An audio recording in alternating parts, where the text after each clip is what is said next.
Now at 7, it's back to school today for thousands of kids all around the area.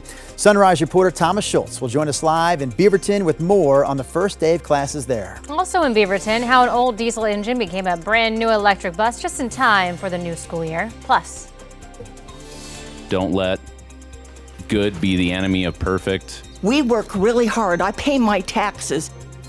Yeah, lots of opinions on Governor Tina Kotek's transportation funding proposal for Oregon. Local lawmakers will have a chance to tackle the issue again during a special session that starts on Friday. We'll have a preview from both sides of the aisle in this debate coming up here in the 7 o'clock hour of Sunrise.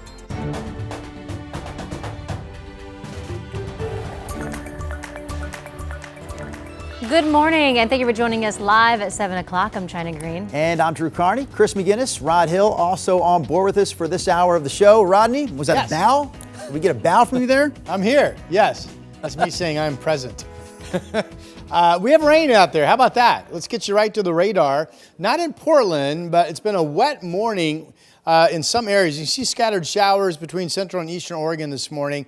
We've got a heavy downpour down here in Benton County. We've had rain shower after rain shower move through the Albany area and down into Corvallis.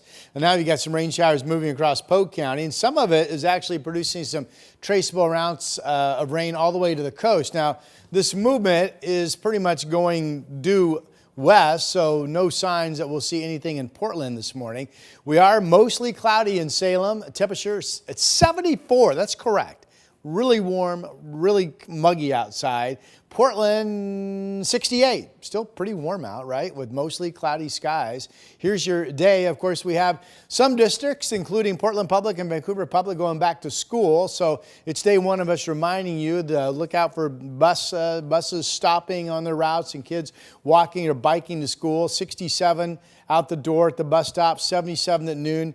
And partly sunny and 87 when the kids get out of school, but it will be a muggy 87 degrees. Here's Chris. Rod, thanks for that. I want to pick it up with that traffic alert in Marion County. Again, something we've been following here for the last more than 90 minutes now. A crash on southbound I-5, still only one lane getting by at this point. ODOT dealing with that. OSP as well on the scene, we understand. And there's a significant backup both directions. So I-5 through Marion County, plan on at least an extra 20 minutes both ways because of the southbound crash. Some of the overflow traffic, folks getting word of that southbound crash, are opting to take 99E instead. So you can see southbound 99E also running very slow through the Brooks area. I've got the arrows on here to indicate about how long that congestion is. It's about 4 miles or so both ways around that crash. Right, back into the metro area. Normal slow and go. This is I-5 at SR 14. We expect that this hour of a Tuesday morning commute.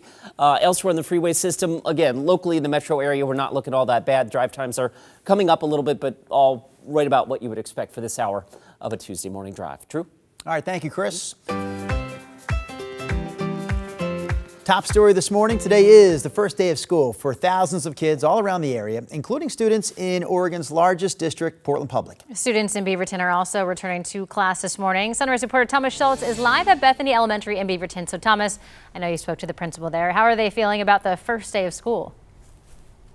Oh, Drew and China, they are ready to welcome kids back to the building here at Bethany Elementary. Teachers right behind us are just arriving to school. Those doors just opened a couple minutes ago at 7 o'clock. Now, it's not just Beaverton that's welcoming kids. Portland is as well today. More than 80,000 students expected to be back in the classroom today, and there's big goals this school year. Across the state, Oregon students have struggled to recover lost learning since the pandemic. Low reading scores have also been a big concern. Another issue is chronic absenteeism. School leaders say kids of all grades just miss too much school. Missed class time compounds, and it can lead to kids falling behind really quickly. Here at Bethany, Principal Tony Rosenquist tells me they try to make the school as welcoming as possible so kids want to be in class every day. Attendance continues to be a district-wide focus. We really want kids at school. That's one of the simplest and best ways to help your child is to get them here every day on time so that they're ready to learn, so that they can build friendships, build community. And that's all going to kick off today. Again, those doors of school are now open. School starts here in about 45 minutes at 7:45. So today, giving those kids a little bit more time to see their friends. Of course, all the excitement, all the nerves of first day back to school, find where their new classrooms are going to be. but also maybe most importantly, give those kindergartners and their parents a little bit more time to say goodbye today. Guys.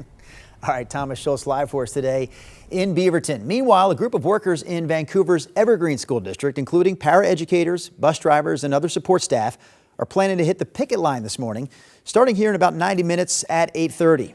This group voted last week to strike after failing to agree on a new contract with the district. The district responded by pushing back the start of the school year to next Tuesday, giving them one more week to negotiate. There was a mediation session yesterday, but still no deal. As students return to the class today, some will encounter new rules on cell phone use. Governor Tina Kotek issued an executive order forcing districts to implement a cell phone ban by January 1st. Now, at Portland Public Schools, the district began enforcing an off and away policy last spring. So district leaders say that they're already seeing positive results here. For example, at Harriet Tubman Middle School, students were required to keep their phones in pouches throughout the day last year. And new data shows the school saw gains in both math and reading. We're seeing an increase in teaching time in every class, and in addition, it's impacting our academics. Students are more engaged in participating in classroom discussions. And that school board member pointed out that Harriet Tubman Middle School saw a big drop in student absences after putting the new cell phone policy in place. And while we aren't seeing the triple-digit heat that we experienced over the past few days, the Estacada School District announced that it will release students 2 hours early today due to the lack of air conditioning. Now, other districts are taking different approaches. Portland Public Schools says it plans to manage the heat with fans, ventilation, and by opening windows in the morning. Vancouver Public Schools intends to move students into cooler areas if necessary, while the Beaverton School District is advising students to dress for the warmer weather.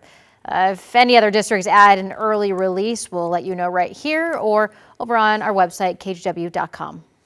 All right, next up here on Sunrise, take a look at the size of this industrial fire in Longview. Reports of this fire came in just before 4 o'clock yesterday afternoon, and it took crews from several different agencies to put it out. That warehouse belongs to Patriot Rail's Columbia and Cowlitz Railway. We talked to a worker who was there at the time and recorded this video. And then within, a minute, the roof was on fire. Right away, we started directing drivers away. We were shouting like, go, pull away from the doors. And man, that whole place lit up like immediately. Yeah, it was huge. The flames were huge, all that smoke. It took firefighters a couple of hours to finally get things under control. The photos, though, show that the building was destroyed. There were no reports of any injuries, though, and investigators continue to work on figuring out how it started. Meanwhile, the latest update on the flat fire in Central Oregon shows it's 7% contained this morning. This is the largest fire in the state right now, covering 22,000 acres northeast of Sandy. We know it's already destroyed at least 4 homes. 1,200 firefighters continue to work this fire. Some evacuation levels in Jefferson County have been lowered, but many people are still under level 3 go now orders. Your time now is 7:08. Rod Hill, the rain that's been in the forecast has been a welcome sight for firefighters. Yeah, they had some of that over the fire zone yesterday. Drew mentioned 1,200 personnel. Back on Sunday, I think they had 800. So the state is really committing to this fire that's burning just 4 miles outside of Sisters. As we mentioned that story also, a lot of people live over there. So let's keep praying for some good fire news on that. There was 2% attic containment yesterday. Doesn't sound like much, but it's something. I've been showing you a lot of sunny cameras. Here's one, a lot of cloudy cameras, pardon me. Here's one that's quite bright. The rising sun, partly cloudy skies up in Woodland. This is Lewis River Golf Course. This is the first tee. You got some people waiting. You already got some people off. It's a nice morning up in Woodland. Most of us are under mainly cloudy skies to start our day. We have the rain that's been down around Albany and to some extent around Salem and even up into McMinnville. But we're dry here in Portland with mostly cloudy skies, 68 degrees. It's a warm morning. It's a humid morning. 68 in Gresham. There's not much of any wind anywhere. 71 down in Wilsonville. A lot of these temperatures in the 70s are not warming numbers after sunrise. They're temperatures that never cooled last night. 74 in Salem, and with rain showers in the area still. Albany 74 and Corvallis 76.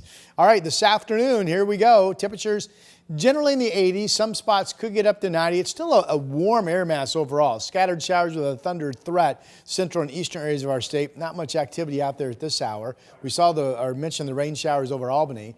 So the valley could get up to 90 with enough sun this afternoon. Yesterday we stopped at 88, so it would depend on clouds versus sun.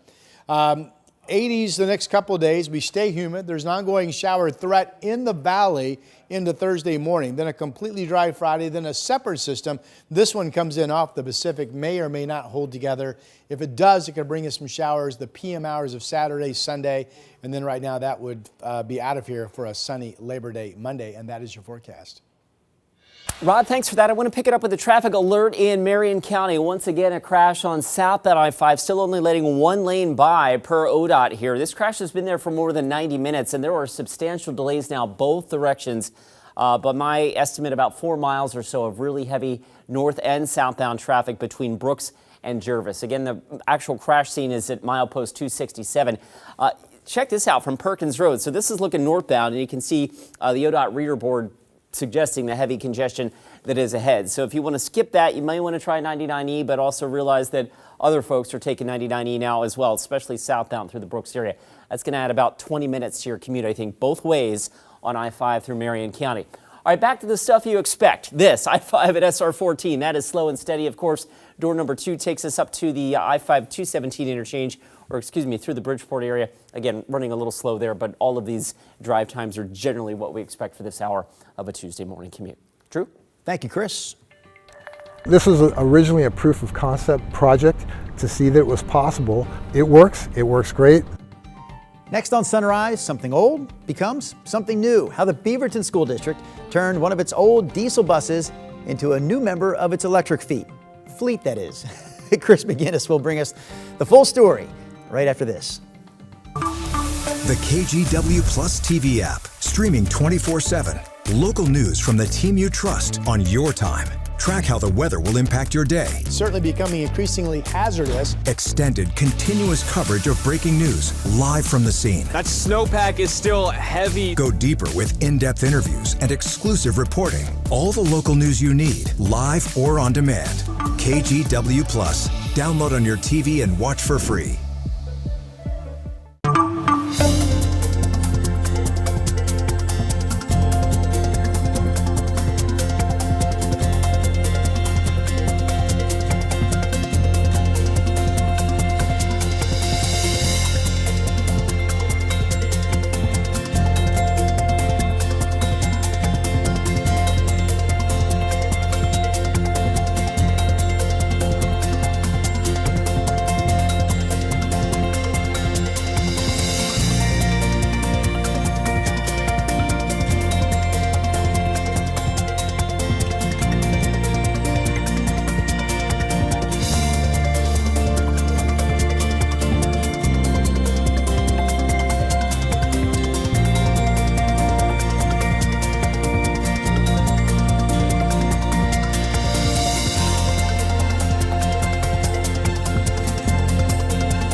The KGW Plus TV app, streaming 24/7. Local news from the team you trust. Track how the weather will impact your day. Breaking news live from the scene. All the local news you need. KGW Plus. Download on your TV and watch for free. On Weather Impact Alert Days, stay informed, prepared, and connected with KGW and KGW Plus. Coverage that alerts you to what's coming and how it will impact you. Watch extended weather coverage on KGW Plus. As Beaverton students head back to class, some of them will be riding in a first-of-its-kind school bus in Oregon. Chris McGinnis joins us with more on that. Yeah, China, they call this a repower, an old diesel engine that had more than 2,000 moving parts converted to a full electric, which has 10 for half the price, producing half the noise with 0 emissions. That's not a golf cart. That's a full-sized electric school bus. Chris, what we have is a 2016 Bluebird bus that was a diesel bus, and we've converted over it to an electric bus. It cost about $200,000 to do this. For the same bus, brand new, is $500,000. This is a real opportunity for districts. Here goes nothing. Hop in the old seat here. Foot on the brake. Turn the key. And we are rolling. Oh, it's quiet. Beaverton already runs the state's largest electric fleet. We're the largest transportation department in the state. We operate right now 50 electric buses. We'll be operating 100 electric buses by the end of this school year. But this conversion was a first and a test. This was originally a proof of concept project to see that it was possible. It works great. This is a good alternative for school districts that may not have the resources or the ability to get grants as we were fortunate enough to get. It wasn't easy. The nonprofit Fourth had to assemble funding partners and technology providers to pull it off. We had to pull together the sources of funding. We had to find the technology provider who could come in and retrofit the engine in the vehicle. We had to pull all of the project partners together and keep them moving through the process, and then really trying to document this to create a playbook for other school districts. So why do it? The reason why we did this to begin with was to bring the cleanest climate and cleanest environment to our community members as possible. We specifically focused in on historically underserved students. And Beaverton didn't hesitate to take the lead. Very few people in the country have done a repower. Who wants to embark on this project with us? You know, Beaverton was right there to step up and say, that sounds really challenging, sign us up. And they've just been a leader in the state and really in the country on making this transition to electric school buses. Yes, who wanted to do it? Beaverton did, and they are bringing a quieter, cleaner ride, rolling out just in time for the first day of school. The district transports about 28,000 students each day, and by the end of this year, as you heard Craig Beaver say there, they expect nearly a third of their fleet to be electric. Back to you. All right, Chris, we appreciate that. Talking about that first day of school today. Not only Chris's report, but how about this one, an update on our KGW school supply drive. There's only 3 days left to give. Thursday is the last day of this year's effort. One of the easiest ways to give continues to be online, kgw.com/school. You go there, you click the donate cash button, and when you give online, we're going to give you a pass to the Columbia Sportswear Employee Store. So a little incentive to do a good thing. How about a big thank you this morning to our partners, On Point Community Credit Union, Rick's Custom Fencing, and Safeway, along with all of our viewers, for making this year's KGW School Supply Drive a huge success. And speaking of school, today it's going to be a little sticky for those students. Yeah. You know, we talked about some of the schools don't have AC and opening the windows in the morning, but when it's humid outside, that doesn't help. Tough to escape. That's my experience, yeah. We have lightning now to show you on radar. It's the same area we've been tracking the rain all morning, near to primarily south of Salem. You see some scattered showers out east as well. But the only lightning strike well, let me back up. I thought I was gonna, okay, this is the view I wanted to show you right here. Okay, there's that lightning strike. This is down in Benton County, but we've got showers out over Polk County, and some of the stuff is even moving toward the beach. So, you know, this is evidence. What I want you to get out of this, even if you live up in Portland, this is clearly south of Portland right now. But this is an ongoing shower threat with a weather pattern overall that doesn't change much all the way into Thursday morning. And at some point later today, at some point tomorrow, at some point Thursday morning, potentially there could be a wave of showers farther north up toward Portland. And any of these wave of showers, as we're learning right there, have at least the risk factor of producing some lightning as we continue to be warm and humid and very unstable out there overall. Now, Futurecast is getting an F in terms of not really picking up on much of any of this. What it is picking up on is the cloud flow continuing to move from shower activity in central and eastern Oregon at times into our area. And we do know that obviously there's the risk of some showers moving in as well, even though the modeling is not picking up on it. All right, here's the Oregon Veterans Home camera in the Dalles. The majority of our cameras are just flat out overcast. Certainly this one is kind of a hazy morning as well. This is out in Wasco County. Of course, 68 degrees, not much wind out there in the East Gorge this morning. Not expected to be much wind anywhere today. And with Portland Public going back to school, maybe this is a great day to go to the zoo in terms of the crowds being potentially a little bit down. So think about that. Here's up in the West Hills this morning, looking at the entrance of the zoo, 70 degrees once you're in the gates. 70 there, 74 in Salem, 68 in Portland, really warm outside and humid. 68 out in the Dalles, we saw it, 66 out in John Day. Nobody's really that chilly. Burns is at 52 this morning. So the air mass itself is warm enough with sun to support 90-degree temperatures, which is what the modeling is biting on. But we know that yesterday the cloudiness just kept coming to the point that we held in Portland at 88. So we're either going to just get up to around 90 or we're going to be down in the 80s somewhere. But with the humidity factor, it's certainly going to be a warm, humid afternoon, no matter how you slice it. So plan your day accordingly. I've got Portland 90 or cooler today. 80s Wednesday and Thursday, that shower chance we talked about all the way into Thursday morning. dry Friday, and then a separate system. This is a low coming in off the Pacific. If it holds together, it could give us some weekend rain Saturday PM into Sunday. Right now, Labor Day looks to be dry, and that is your update. Hey, Rod, take a look at this. We actually have some breaking news to get to from Chapman Elementary in Northwest Portland. Just a few minutes before the first day of school there, a dumpster fire in the playground. Sunrise photographer Eric Patterson is there this morning. He shot this video for us just a few minutes ago. A Portland Public Schools spokesperson says homeless campers nearby started the fire in a smaller garbage can. It then spread to that dumpster. So that was just shot a few minutes ago. I think we have a live look we can take right now. Fire crews on the scene at this point. They pretty much have that fire out. Chris McGinnis, again, this was Chapman Elementary in Northwest Portland. An unnecessary and unwanted, might I add, an illegal activity out there at the school to kick off the first day of school there. Yeah, frustrating for sure. No doubt to see that. All right, let's get you out the door. I want to get you updated on this traffic alert right now in Marion County. We've been following this for more than 90 minutes now. South 95, there's a crash about 5 miles south of Woodburn, so it's in the Jervis area. ODOT's still saying that one lane is blocked, and there is thick congestion both directions. This is the camera from Perkins Road, and if you look closely there, that ODOT reader board says heavy traffic ahead. Yes, indeed, about 4 miles or so of northbound slowing, and now 5 or 6 miles of southbound congestion on I-5, getting around this crash scene. A lot of the overflow right now heading on 99E through the Brooks area. So be aware of that if you're traveling through Marion County in the next little while. Plan on an extra 20 minutes or so.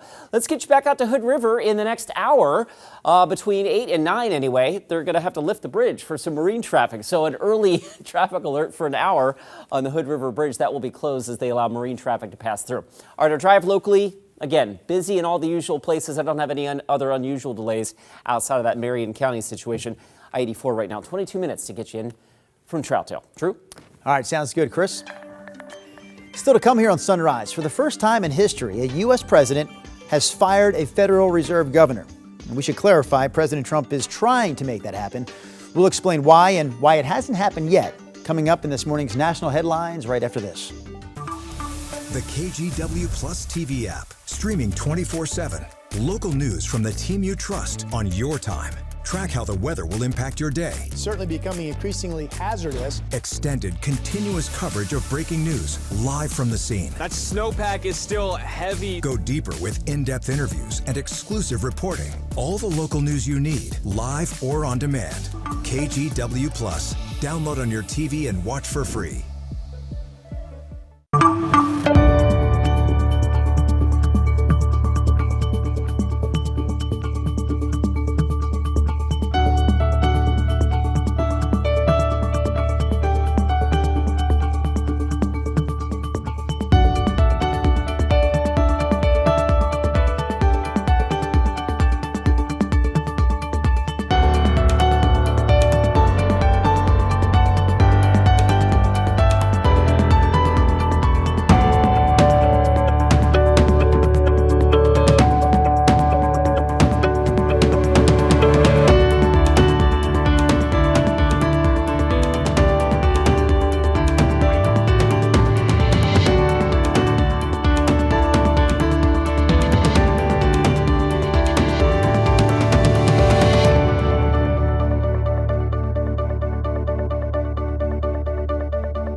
On Weather Impact Alert Days, stay informed, prepared, and connected with KGW and KGW Plus. Coverage that alerts you to what's coming and how it will impact you.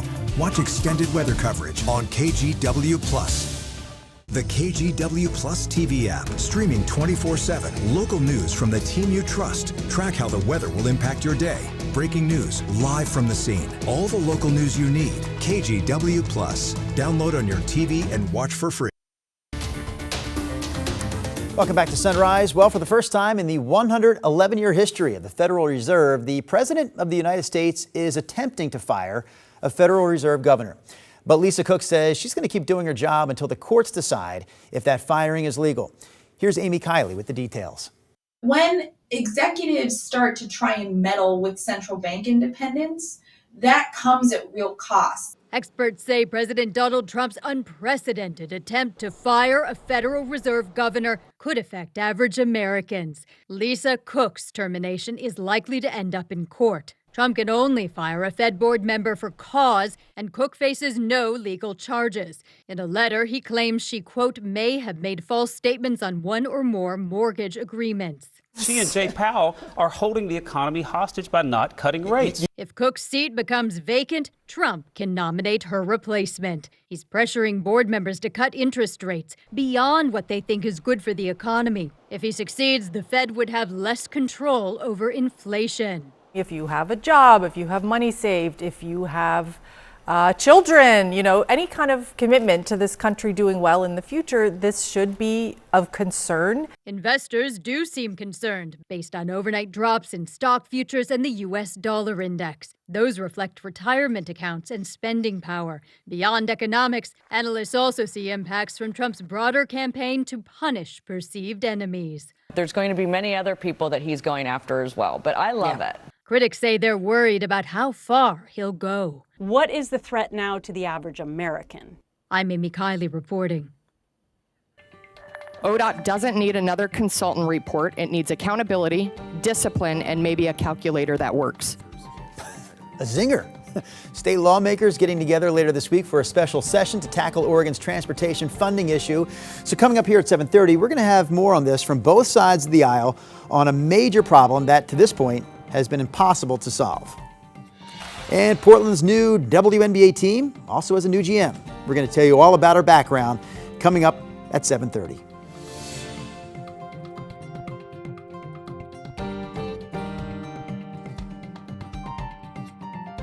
The KGW Plus TV app, streaming 24/7. Local news from the team you trust. Track how the weather will impact your day. Breaking news live from the scene. All the local news you need. KGW Plus. Download on your TV and watch for free. On Weather Impact Alert Days, stay informed, prepared, and connected with KGW and KGW Plus. Coverage that alerts you to what's coming and how it will impact you. Watch extended weather coverage on KGW Plus.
We have now issued a weather impact alert. We could expect conditions in some parts of our area to change drastically pretty soon, right? And very quickly, yes.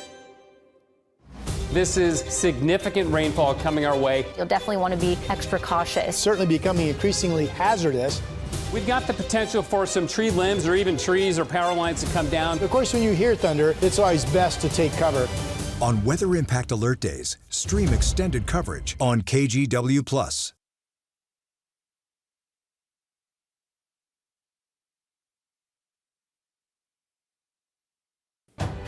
We are coming up on 7:29 on your Tuesday morning drive, and we start with a traffic alert in Marion County. It appears now we have two crashes on I-5. One is southbound, about 5 miles south of Woodburn, and there may be a second crash in that backup. And what I want to get to is the fact that traffic both directions through Marion County is running very slow for about 5 miles of I-5 freeway. So plan about an extra 20 to 25 minutes. Both directions on I-5 between Woodburn and the north side of Salem. Outside of that, the rest of our drive is just the normal slow and go. There's the live look right now near the Interstate Bridge, and drive times in the metro area are about what we would expect. Rod? Thank you, Chris. The center of active weather, meaning rain, has been near to south of Salem and especially centered over Albany, and now a thunderstorm being reported just south of Corvallis, and this is US 20 down in Benton County. So this is evidence that even though the rain this morning is clearly south of Salem, there is the ongoing threat that we, in fact, could have some showers at some point between now and Thursday morning. It's going to be a warm, humid day. Portland could get up nearing 90 degrees.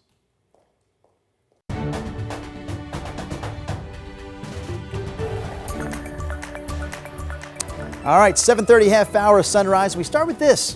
What the heck is this? Well, it's from Nike.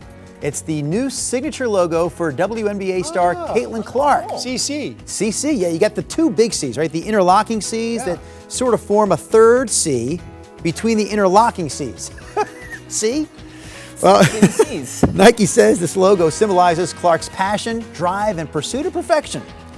The first t-shirt with the logo will drop next Monday, that's Labor Day, on Nike's website. The full Caitlin Clark collection, including CC shoes, will come out sometimes next year. Why are you laughing, Rod? Because I've watched her play and she brings a lot of energy, yet all the video in that story was Caitlin just kind of walking around like this. Resting up. I don't know why we didn't have the action shots, Rod, but that's what we have for you as we kick off the 7:30 half hour. All right, she's a lot of fun to watch. A lot of fun to watch. Here's a look at our radar this morning. We've got showers out there. We've got a thunderstorm that's, look at the numbers on, boy, pop, pop, pop, pop, right?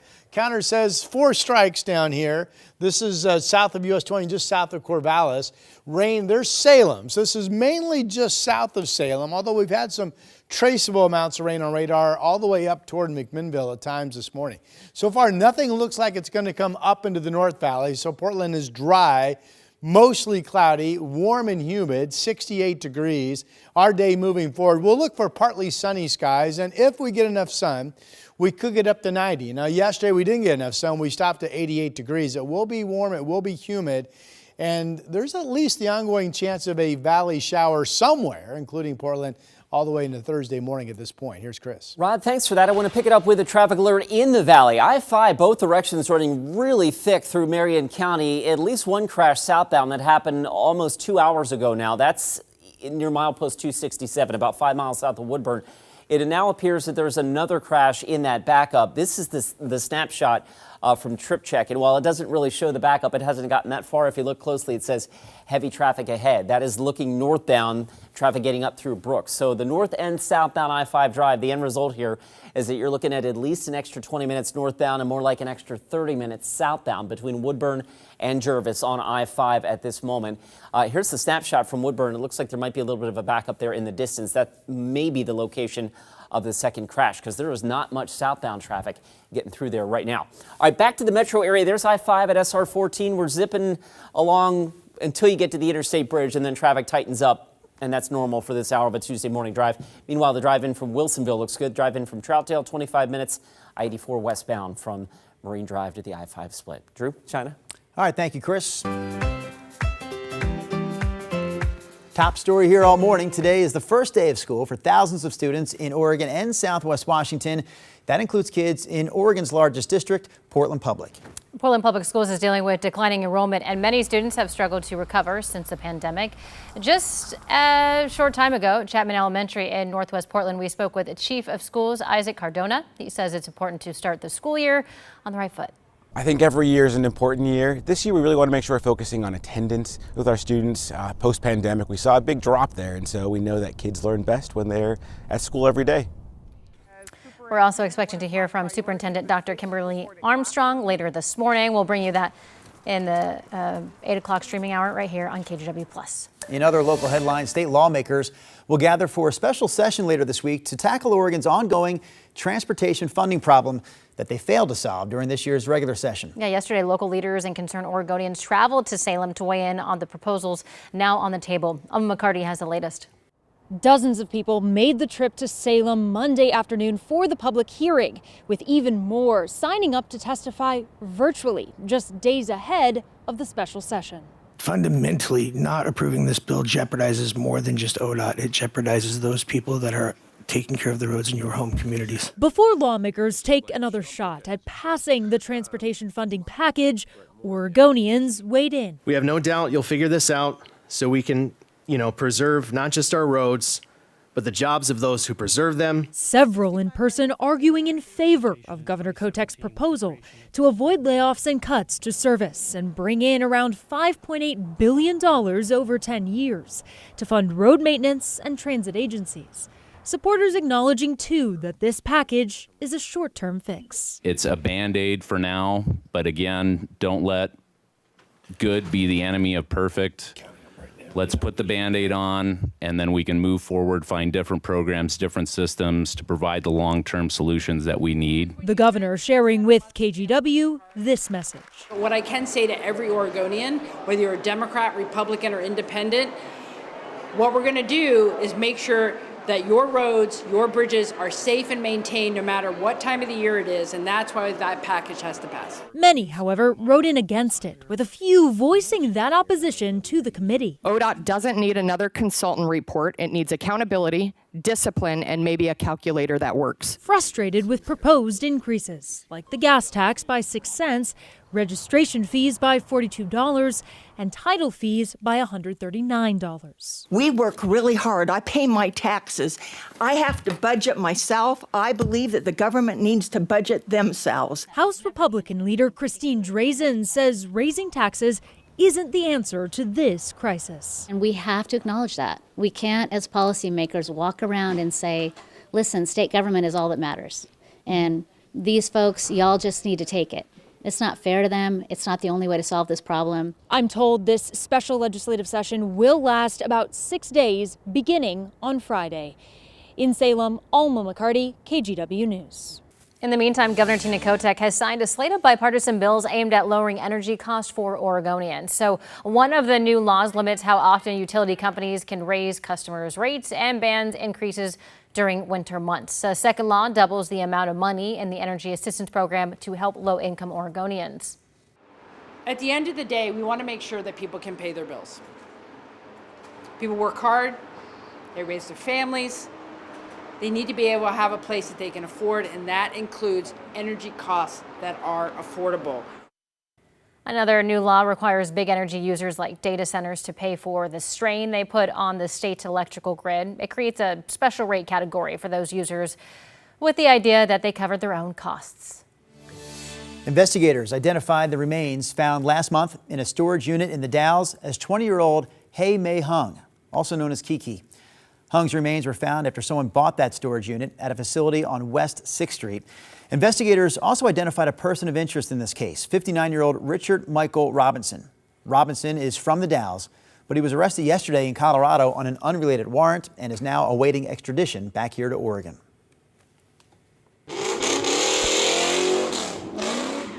Police have released updated numbers following a series of illegal street takeovers over the weekend. Authorities say 6 people were arrested and 16 cars were towed. Officers reported responding to multiple takeover events, but admitted that they weren't able to reach all of the activity, citing limited information and not enough personnel.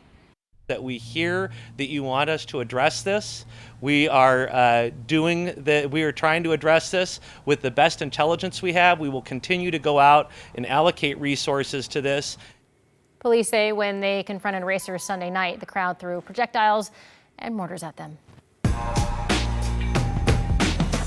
Your time now is 7:38, and the Portland Fire will introduce their new general manager at 10 o'clock this morning. The team announced that Vanya Chernivets will take over as a new general manager. She's currently the VP of a basketball operation for the Golden State Valkyries, and the team says that she will finish out the season there before taking on her duties for the Fire in mid-September.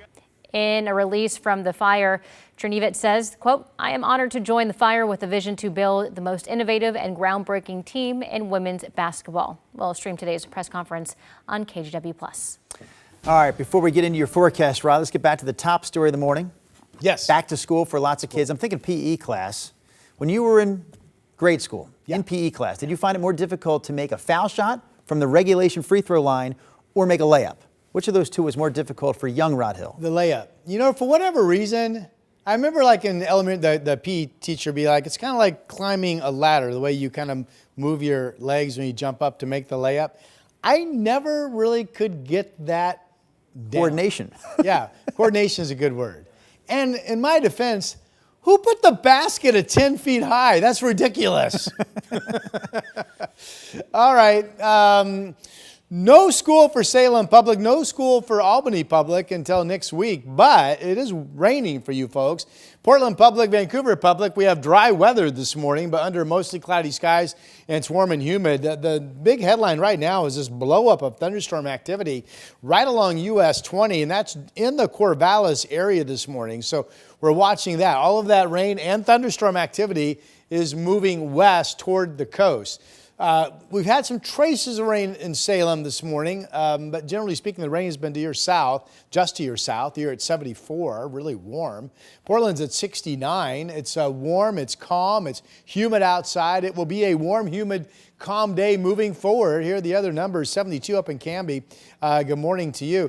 Bourbon is our KGW dog of the day. Looking proud there. I'm told the bow tie and the green is for St. Patrick's Day. Looks like it was a fun day. Use that email address, dogoftheday@kgw.com. Send us your dog's photo and name, and your dog will become our dog of the day. There's Bourbon this morning. All right.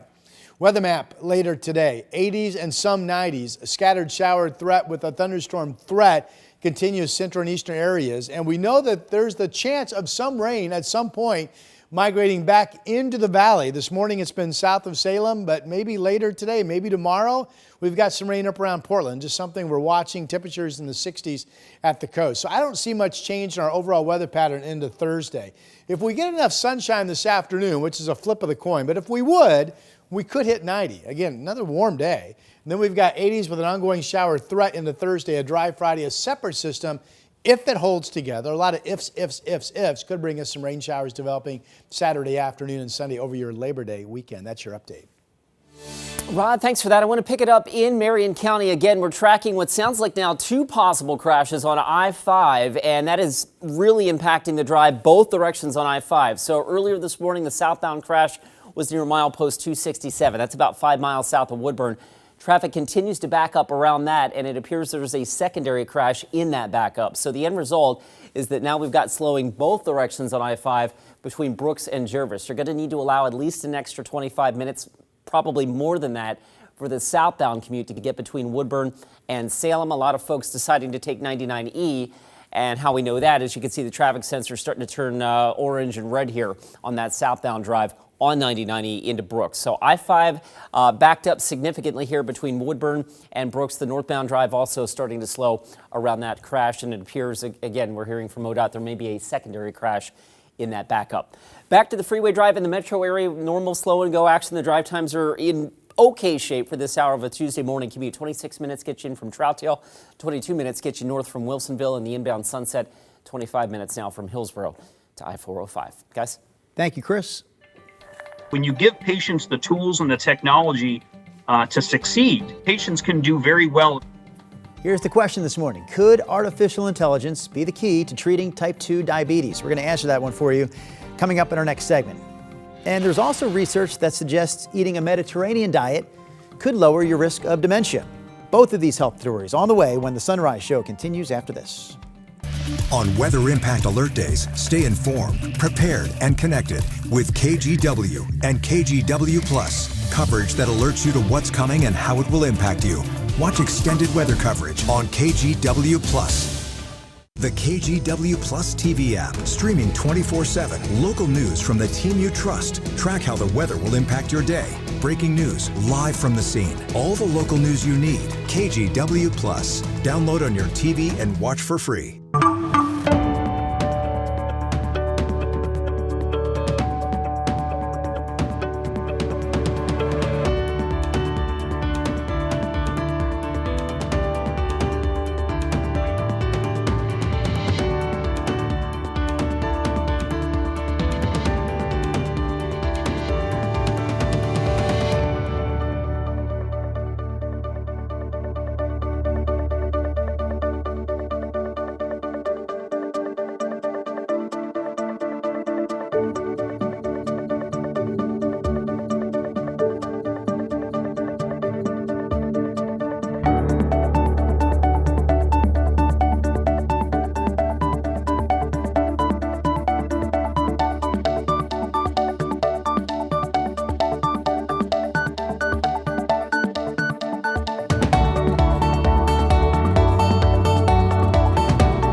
issued a weather impact alert. We could expect conditions in some parts of our area to change drastically pretty soon, right? And very quickly, yes. This is significant rainfall coming our way. You'll definitely want to be extra cautious. Certainly becoming increasingly hazardous. We've got the potential for some tree limbs or even trees or power lines to come down. Of course, when you hear thunder, it's always best to take cover. On Weather Impact Alert Days, stream extended coverage on KGW+.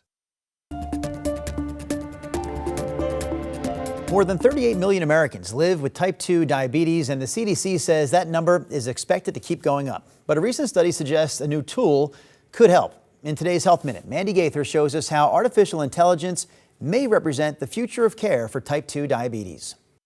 When it comes to type 2 diabetes, full management of the disease can be a struggle. It's very important to get the blood sugar under control to reduce the patient's risk of developing long-term complications. Dr. Kevin Pantalone with Cleveland Clinic says many of his patients want to know how they can get off of the medications used to help them manage blood sugar. That's why he and a team of researchers are studying how artificial intelligence may be able to help through an app from Twin Health on a patient's smartphone.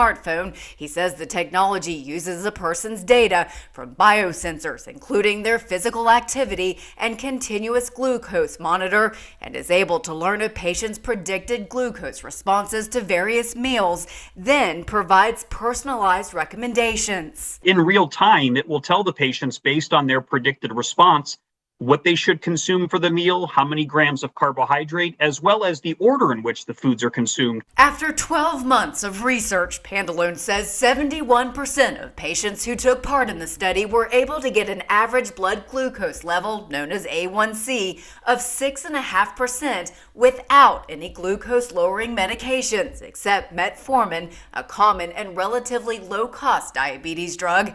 That compared to the less than 3% of the group of participants who tried to achieve the same results with only standard diabetes care from their doctor in that time. When you give patients the tools and the technology to succeed, patients can do very well. For Health Minute, I'm Mandy Gaither.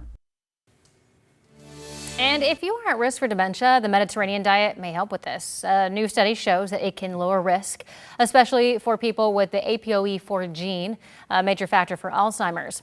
The diet focuses on fish, vegetables, fruits, whole grains, and olive oil with little to no red meat or alcohol. Researchers tracked 5,700 people for 3 decades and found that those with the APOE4 gene cut their dementia risk by at least 35%. I feel like, gang, we're more relevant today than we were yesterday because today is the first day of school, and I feel like more people count on us during the school year to get our information straight. A lot of people tuning in today. They want to know about the weather on the first day of school, Rob. What do you got for them? Make me feel good, man. Thank you, Drew. All right, here's a look at, I want to start with air quality because some of you have been worried about this, and we'll get you into what's happening weather-wise right now. We continue to see a mixture of green and moderate dots, so green's good, moderate's yellow in terms of air quality across our region. Generally all moderate air quality this morning, central and eastern areas. I think we are getting some of that smoke at times from the flat fire drifting into our skies. The flow pattern is bringing weather to us from the east. There's that low still parked out over the southeastern corner of our state. Scattered shower activity, but no lightning in central and eastern Oregon this morning. But look at this, bam, right there. This is outside or near Corvallis. Could be right on top of Research Stadium for the most part. Pretty good outbreak of lightning strikes along US 20 and everything again moving at this point of coming toward Portland. We are dry. Here's a look at partly cloudy skies over Mount Hood this morning. 66. It was 72 up there yesterday. It'll be probably around 72, 73 up there again this afternoon, so not a lot of temperature movement. Here are the clouds. Most of us are seeing a similar scene, mainly cloudy out to start our day from the Chehalem Tasting Room in Sherwood, 72. 63 up in Kelso, 58 over in Astoria. Might be partly cloudy up in Cowlitz County. We saw some early morning sun up around Woodland this morning. Nobody's really chilly. The coolest number is Burns at 52. Valley numbers. The air mass is warm enough if we get enough sun this afternoon, and it's hard to tell if we will or not because we get those clouds blowing off the tops of showers in central Oregon. That makes it tough to pinpoint. But if we get enough sun, we can get back up to about 90. It's certainly going to be warm. It's certainly going to be humid no matter where that temperature ends up stopping. Potentially some 90s in Clark County today as well. 7-day forecast. Here we go. I think there's the ongoing shower threat in the valley all the way into Thursday morning. So we'll kind of take each day as it comes to see if we have something developing or not. Again, this morning it's that area down around Albany and Corvallis. We've got mid-80s into Thursday. I've got a completely dry Friday. I've got a developing shower threat Saturday afternoon into Sunday. And if you have plans, don't overly freak out because this is just the chance right now. It doesn't look likely, but possible. I've got a dry Labor Day right now. Again, that's not high confidence, but currently Labor Day looks mostly sunny and 83. Here's Chris. You know, Rod, I have seen some raindrops on the camera lenses in Marion County, and that may have something to do with a couple of crashes that we're now reporting on. So southbound I-5 has been a mess this morning because of a crash that happened around 5:30. About 5 miles south of Woodburn, and traffic is still recovering from that. ODOT reported that there was a secondary crash in that backup as well. So southbound I-5 is running thick. On the northbound side of the freeway, we've got some slowing as well. So north and southbound through Marion County is running extra busy this morning. Give yourself at least an extra 20 minutes. Farther south, near the construction zone, near the Delaney Road exit ramp, which of course is under construction, there's also a pretty significant backup right now on northbound I-5. This is near Sunnyside Road heading northbound up towards the heart of the Salem area. Back to the Portland Metro, there's a live look at I-5 at the Interstate Bridge. Normal slowing there. Right now you're tripping from Clark County up to 22 minutes on I-5. That's Main Street to the Fremont Bridge. We'll be right back. The KGW Plus TV app, streaming 24/7. Local news from the team you trust on your time. Track how the weather will impact your day. It's certainly becoming increasingly hazardous. Extended, continuous coverage of breaking news live from the scene. That snowpack is still heavy. Go deeper with in-depth interviews and exclusive reporting. All the local news you need, live or on demand. KGW Plus. Download on your TV and watch for free.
We have now issued a weather impact alert. We could expect conditions in some parts of our area to change drastically pretty soon, right? And very quickly, yeah.